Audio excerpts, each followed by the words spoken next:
Hi folks, welcome back to Game Geeks. I'm your host Kurt Wiegel. Today's episode is another product in the a pair of products in the All Flesh Must Be Eaten line, the Book of Archetypes 1 and 2. I've been giving a lot of love to All Flesh lately, mainly because Eden Studios makes great stuff, and I really think they need a lot of plugging for it because it's one of the best lines out there. For those of you who haven't been paying attention, All Flesh Must Be Eaten is a Unisystem game. It uses the classic or core Unisystem line.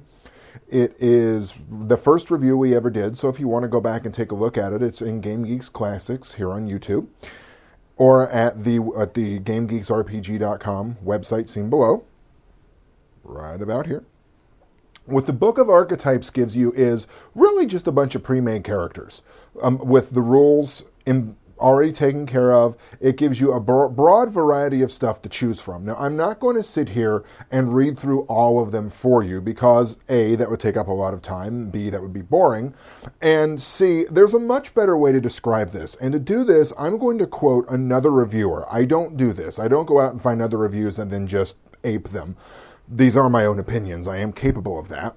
But this reviewer, his name is Dan Davenport, and he does a lot of reviews on RPGNet that are absolutely exquisite. This one in particular, he had the best way to describe these characters that I've ever seen. He describes these sets of characters as you're going into a pet store. You need to buy a new pet. And you walk in, and there's two types. There's the golden retriever and the hot pink iguana. Allow me to explain.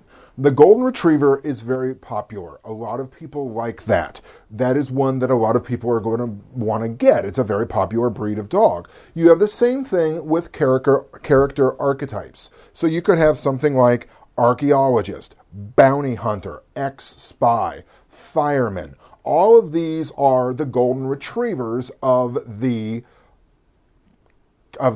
archetype world. These are the ones that people would be interested in. All right, that's great. Then you've got the ones that are a bit more, let's just say they're unique. So not everyone is going to walk into a pet store and go, ooh, hot pink iguana. But for those of you that do, this is absolutely perfect. Example, porn producer, porn star. Yeah, I said it. What else do we have here? Well, you could play obnoxious lady. You have zombie rights activist. Think about that for a second. So there's a very broad variety of character archetypes here for you to choose from. These include everything from norms, which are your lower level powered characters, survivors, slightly higher, and then your inspireds, which are you have some divine powers that help you deal with the zombie horde.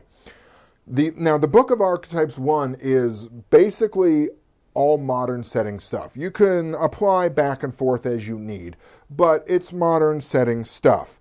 Book of Archetypes 2 gets into some of their genre supplement books. For example, you've got Fastest Gun in the West and Wild West Zombie Rancher for the Fistful of Zombies lines. You've got some Enter the Zombie, some Pulp Zombie, all of those included in there. So, and these again fall into the Golden Retriever, Hot Pink Iguana categories. It's either stuff you really want to do, like a Mafia Hood, or to get into some of the more specific ones, Olympic Marksman, which uses some of the Enter the Zombie rules, to, I don't know, what do we have here? To Shaolin Soccer Mom, just for something really different embedded in there. So, Book of Archetypes 1 and 2 for the All Flesh Must Be Eaten line. These are pre-made characters, so you can just pick them up, copy down the stats, and go. These are really great if you're playing an all-flesh game and your character turns into zombie bait, and the next week you need a new character, and all of a sudden the ham radio jammer just seems like the best thing you've ever seen. For Game Geeks, I'm your host, Kurt Wiegel. Good day and good gaming.